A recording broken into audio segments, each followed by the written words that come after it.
Hey everybody, we are here with the heavy weapons thing.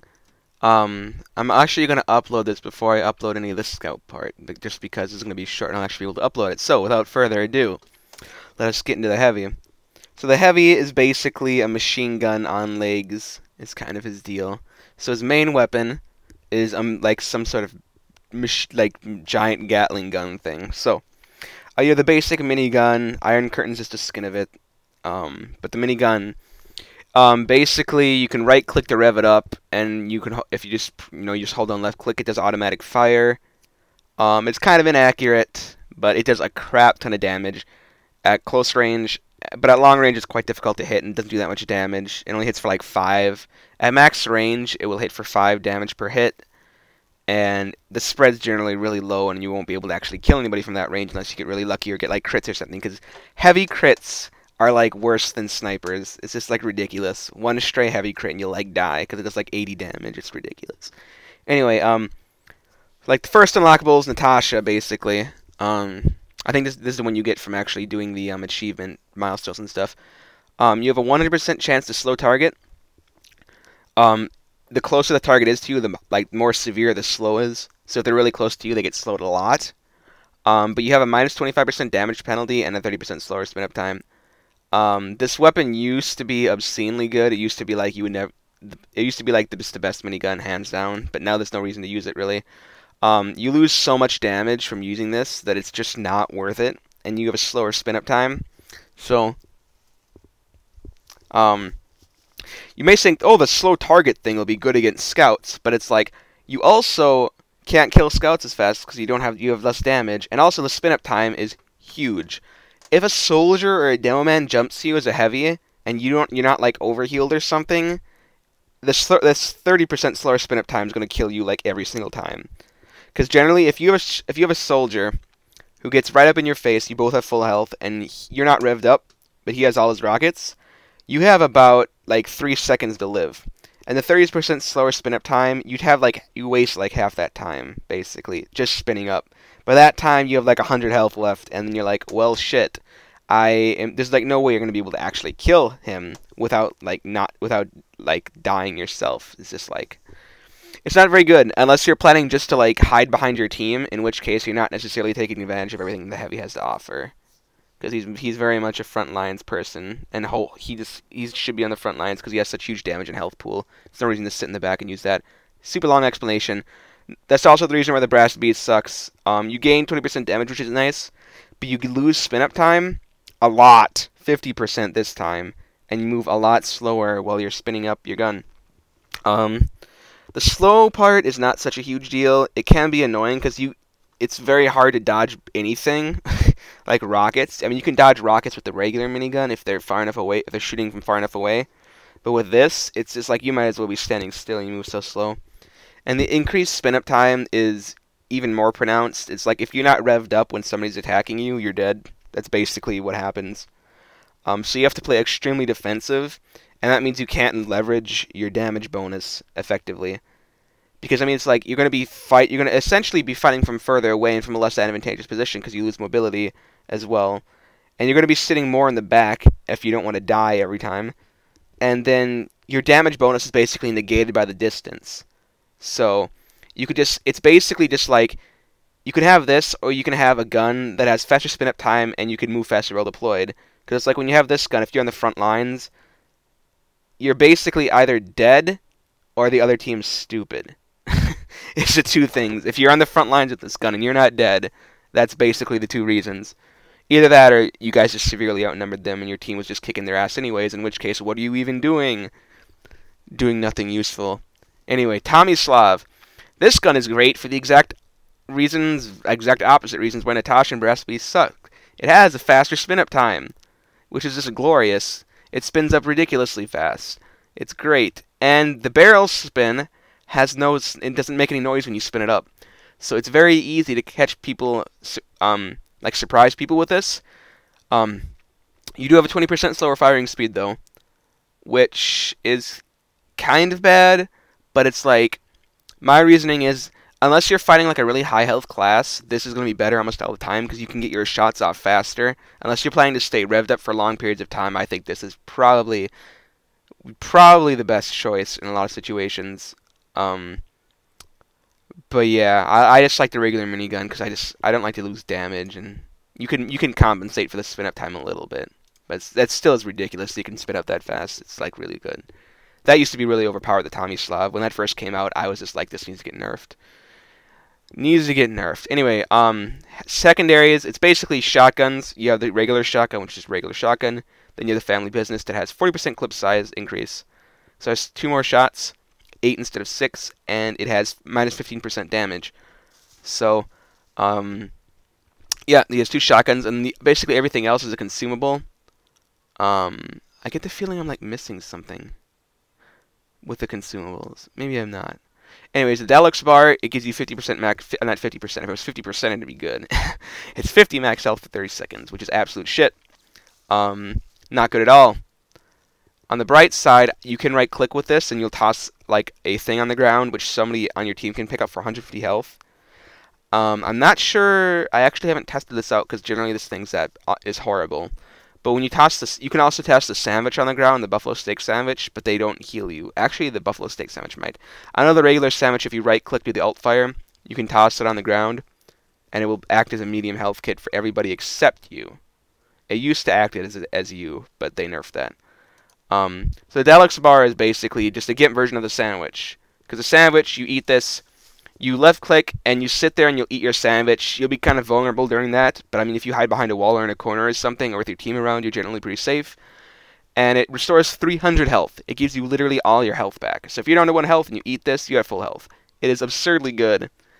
Like, especially on Arena, where health is generally very hard to come by, the sandwich is like a godsend. It's just the greatest thing ever. Then you have the buffalo steak sandwich, which... the alt fire is basically the same. If you do the alt fire, you'll toss like it on the ground, and people can pick it up for medium health. But if you actually eat this, what happens is you can only use after you eat this, you can only use your melee weapons, but you gain increased speed, and all damage done and taken will be mini crits. So it's basically, if you're going to use this, be prepared to run around just punching the crap out of people. It's mostly kind of a joke thing because heavy punching people will never do as much damage as heavy shooting people with giant minigun of death. It's basically the deal. We can talk about his mini melee weapons. I have a lot of killing gloves of boxing. Regular fist is just a regular melee weapon, nothing special there. The taunt for it is hilarious, though. It's like one of the few... It is the longest range taunt kill in the game. It's pretty hilarious to kill people with the taunt. That's like the only reason I like to use them. Conscientious Objector is just a skin. Frying Pan's a skin for the fist as well. Let's talk about the KGB. This is like probably the one you're going to unlock first because it's from the achievements. But KGB swing 20% slower. On the bright side is if you kill somebody with the gloves, if you like punch the crap out of somebody, you gain 5 seconds of 100% critical hit chance.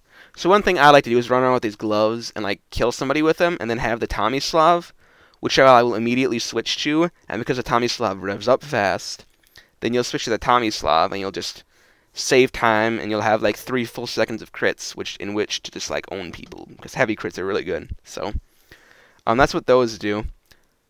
Let's see what else. I guess we could talk about the Warrior Spirit. Pretty basic. You lose 20 max health, which isn't a huge deal. I mean, the heavy has 300 base health, so you'd be at 280 with this, which isn't like catastrophic. Because I mean, when you lose that's like less than 10% of your health. What is that? 6.66%. Blah blah blah blah blah. Repeating. So it's really not that big of a deal, and you gain a 30% damage bonus. But the problem is if you're meleeing people as heavy, you are not playing heavy right. If you're trying to play him like right, if you get what I'm saying. If you're trying to play a heavy like serious business, you should not be meleeing. You should like never have your melee weapons out unless they have some effect you want. See, the thing with the heavies melee weapons is they're not so much for melee as they are for the effects. So something like this is absolute crap unless you're just planning to run around and punch people for the hell of it.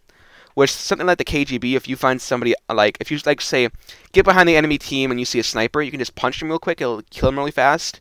You can pick out your minigun, and you'll have a couple seconds of crits, and you'll be behind the enemy team, and you'll just mow them down. And then like other stuff, the Saber's Eviction Notice is bad. It attacks a lot faster, but you lose a lot of damage. 50% faster speed, minus 60% damage. So it actually does less damage per second than the fists, and in general, fast swinging melee weapons are worse for a number of reasons.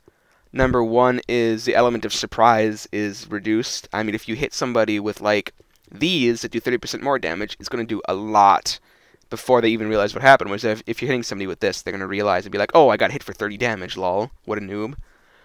And then the other thing is fast swinging melee weapons. Generally, it's harder to hit people reliably because when you melee somebody, you push them away from you. So if somebody's jumping and you hit them with a melee weapon, they'll fly away, basically, kind of. I mean, you'll give them some momentum. Especially for the heavy, fast-swinging melee weapons are horrible because it's hard to catch up to people. So once you lose the element of surprise, it's very easy for you to... it's very hard for you to catch up to people in general. That's one reason why the Scout is probably the only class I think that can pull off a fast-swinging melee weapon. Is because he can catch up to people and just keep smacking them over and over and over really quickly, which other classes might not be able to catch, everybody else. So the last two are the Fist of Steel. These are quite good, and they're good for their effect. They're not good for actually meleeing. In fact, they're quite horrible for meleeing, because as you can see, while you have these out, you take 100% extra damage from melee attacks. So if you're trying to melee somebody, and they melee you, you're going to take a crap ton of damage. Like, a lot. Another downside is it gives you 20% longer weapon switch, which is kind of a problem. Because generally what you're going to want to do is switch between these and your primary weapon a lot. Because what these do is, as you can see, the positive effect is you have a 40% damage reduction from ranged sources. So generally what you want to do is you want to have these out when you're not expecting combat. Like, say I'm walking around on a map and I know the enemy team has snipers. I'm going to have these out, because if I have these out, even a fully charged headshot cannot kill you if you're at full health. Because it's 450 damage, 40% of that is 160, 180. So that is 270 damage is the maximum headshot. But check this out. These gloves, this is one of the few times where the Machina is actually really good. Because if you have the Machina and you have it fully charged and you shoot a heavy in the head with the Fist of Steel, it will kill him. So take that. I think it will. I'd have to do the math quick. Because it's 495 as a headshot with the thing, I think. 495, 40% of that. That's basically 500. That's basically 200. So, ooh, no, it's still not quite enough. Damn it. I thought it was going to be good. I thought it was going to be enough. I overestimated the damage. Anyway, so yeah, even a fully charged Machina thing won't kill you. Which is kind of funny, I think. Yeah, so these are really good if you're trying to, if you're basically getting shot at from range, because a heavy doesn't do that much damage really far away, but you can have these on so you, take less damage, of course. Also useful for running in front of sentry guns and stuff if you ever need to. Then you have the gloves of running urgently. These are my personal favorite, simply because when you have them, you run faster. And that's the heavy's basically his greatest weakness, is how slow he runs. These help counter that. These do 50% less damage, so they're not really for meleeing. You shouldn't really be meleeing with them anyway. And you lose health per second. Now, what this is really good for is, say you have a pocket medic on you, a medic who's basically trying to stick with you the entire time. What you do is you put these on, and you actually run about at a regular speed with these on. So if you have these on, and the medic's healing you, the medic heal basically counteracts the health drain per second, and then you're moving faster, so it's very easy for you to get to the front line. Even if you don't have a medic and you use these, I mean, all you have to do is pick up one medium health kit, and you'll be basically at full health. So it is very, very nice to have these. They are by far my personal favorite, just because they help counteract the heavy's one weakness, which is basically his mobility. And I mean, that's huge. That's like why the Milkman set for the Scout is good, because it gives you more health, which is the Scout's only weakness, is that he doesn't have a lot of health. It's like, holy crap, most overpowered set bonus ever? Maybe. No, Saharan Spy set's a dumb bonus. But anyway, enough of that. That's basically all the weapons. Yeah, that's basically it. I spent a really long time talking about it, but there's a lot. I think people don't give enough effort into their heavy loadouts. because there's a lot to think about depending on the situation. I mean, you could do a lot of different things. I mean, not so much sandwich is generally your secondary slot. I mean, I generally do a minigun sandwich because of running urgently. As far as I know, that's what most people use. Sometimes a Tommy slot because it's good. Anyway, that's basically it for the heavy weapons. Hopefully you guys enjoyed this. I'm going to be posting the scout parts first before the heavy one. I'm just uploading this because this is probably going to be short enough where I can actually upload it on my shitty internet. So, hopefully sometime in July I'll actually be somewhere where I have decent internet so I can upload like the rest of these videos for you guys. Then after that, I'm probably going to do a rocket jumping kind of tutorial thing because I think that's needed. And then after that, I don't know. If you guys have any suggestions, you can leave them as a comment or something. But I will see you guys later.